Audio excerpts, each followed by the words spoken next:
Hey, what's up? What's happening? I'm Ross. There's no doubt in my mind that the American people, many Americans across the country are hurting financially. Prices are up, credit card debt is up, defaults are up across the country. And it's striking, especially the working class and the middle class, the lower middle class is being hit particularly hard. It seems to me that the newspapers, the medias don't want to talk about it, and I think possibly it's because of an election year. Not possibly, I think it's because of an election year, but they don't want to talk about it. It seems, but there's evidence all over the place. So I want to get into a story from the Wall Street Journal, but I want you to see how Wall Street Journal kind of frames the story. So without further ado, let's get into it. Americans are ditching weeknight fun. Can they be tempted back? By Will Fuhrer. And this is January 17th. Entertainment chains ramp up deals and all-you-can-eat wings to boost Monday through Thursday's outings. So the way that Wall Street Journal is approaching it is that these Americans have just chosen not to stop going out on weeknights, and can they be tempted back? As in they're choosing not to go out, but from my estimation, they don't have the money, right? It's not can they be tempted back? Is do they have the ability to go out to eat on weeknights or any night for that matter? Would all you can eat wings tempt you out on a school night again? Bowling alleys, golf simulators, and other family entertainment centers are testing a flurry of new promotions and discounts in a bid to lure back consumers who have cut down on outings during Monday through Thursday stretch. Dave and Buster's in the fall brought back its all-you-can-eat wings offers on Mondays and Thursdays. Topgolf is experimenting with additional midweek discounts beyond its half-off golf deal on Tuesdays. Bolero now offers unlimited late-night bowling during the middle of the week and half-price arcade games on Wednesdays. They're dropping their prices, telling you that the demand is weak. I think demand is weak because people can't afford it, though. It's not a matter of people choosing, oh, I don't want to go out in the middle of the week. I think their pocketbooks and their account balances are telling them they can't afford to go out in the middle of the week. The changes aim to protect what has become a booming business for entertainment chains and restaurants in recent years, the midweek outing. I think it was a lot of loose money going around with the COVID money flowing around. I think people were taking that money and they were going out to buy experiences. They were going out to eat. That money's drying up, and inflation has caused prices to go up, and people are hurting, so they can't go out during the week.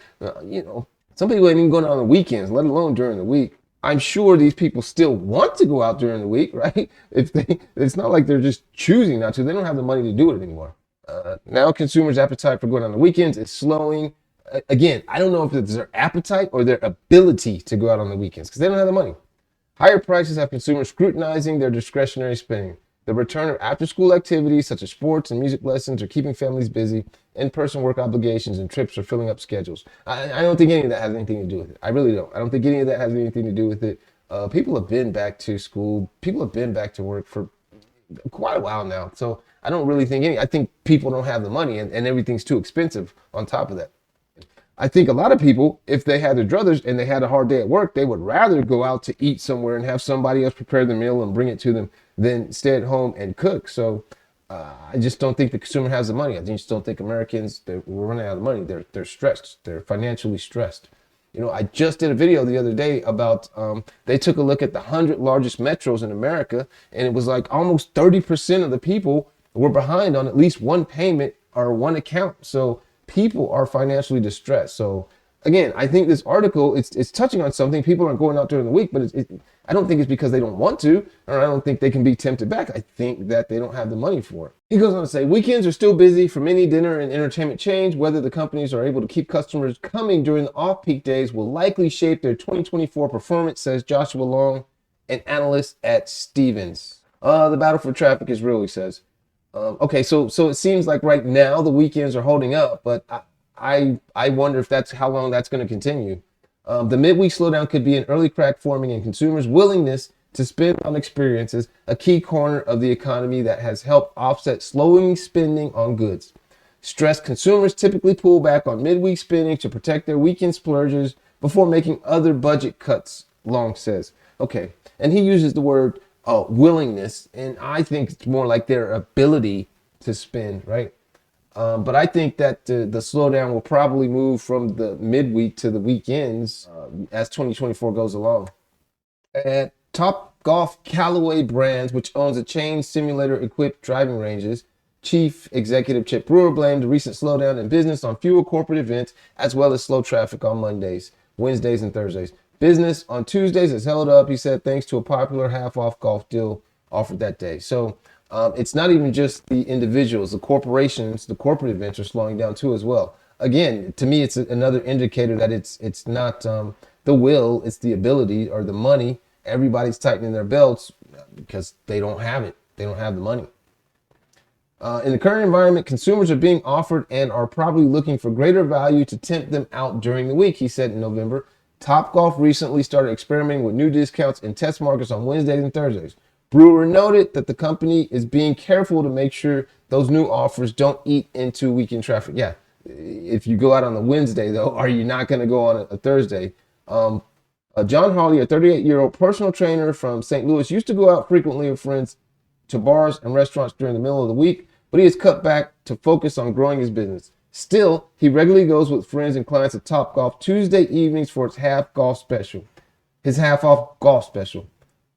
I'm a big bang for my buck kind of guy, he says, adding that he would only consider going on the weekends when a bay rental at the St. Louis Topgolf can cost $58 an hour for a special occasion.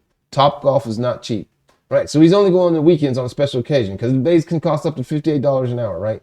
So it's too much is what he's saying.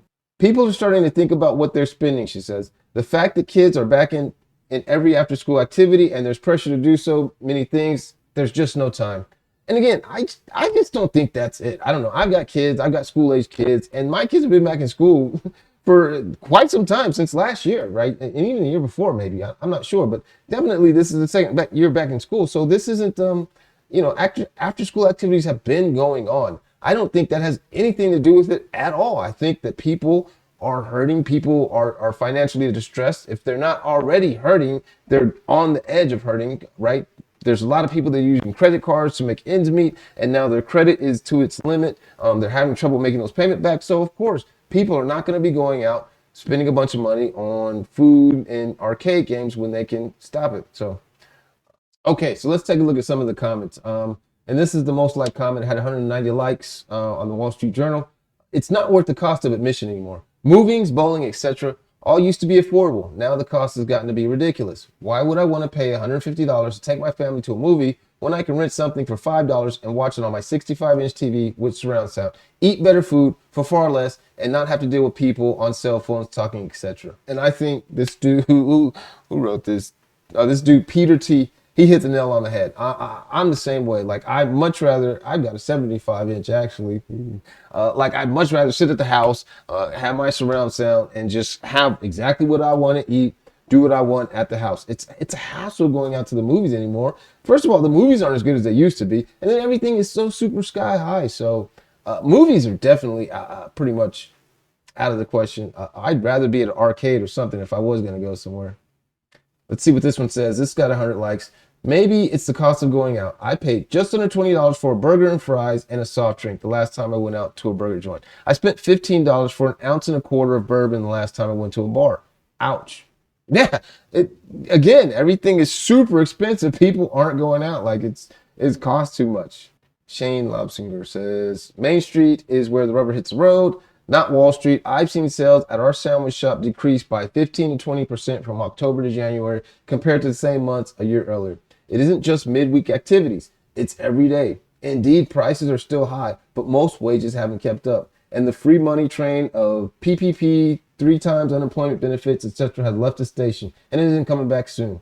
After a while, it gets pretty hard for the consumer to put Dave & Buster's, Bolero, or even a small sandwich combo on a credit card that's already 80 to 90% of the limit. In my opinion, these small indicators add up. It won't be long until the rosy stocks of the Dow and the NASDAQ reflect the same thing. It's not a coincidence that Amazon, Google, Citigroup, and others are laying off workers, but that tactic will only keep the stocks up for so long. Again, I agree with this person who wrote this, Shane. He's spot on. He's got a sandwich shop, and they're not even getting any business. Their business is down 15 to 20% year over year. I don't think it's the consumer not wanting to spend or they're deciding, yes, they're deciding not to spend, but it's not that they don't have the ability to spend. Their ability to spend on these events is running out. So if they are going out, they're going on the weekends. But I think pretty soon that's going to be a drawdown too. Now, I think there are people that are going to be okay.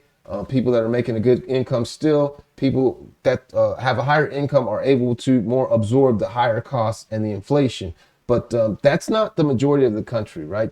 Probably the people, the bottom 50 or 60% are going to struggle, and it's already showing its faces in certain ways. But again, the media is framing it in different ways. They're not trying to say that people are struggling. They're not going to come out and say, hey, the economy is pretty bad right now.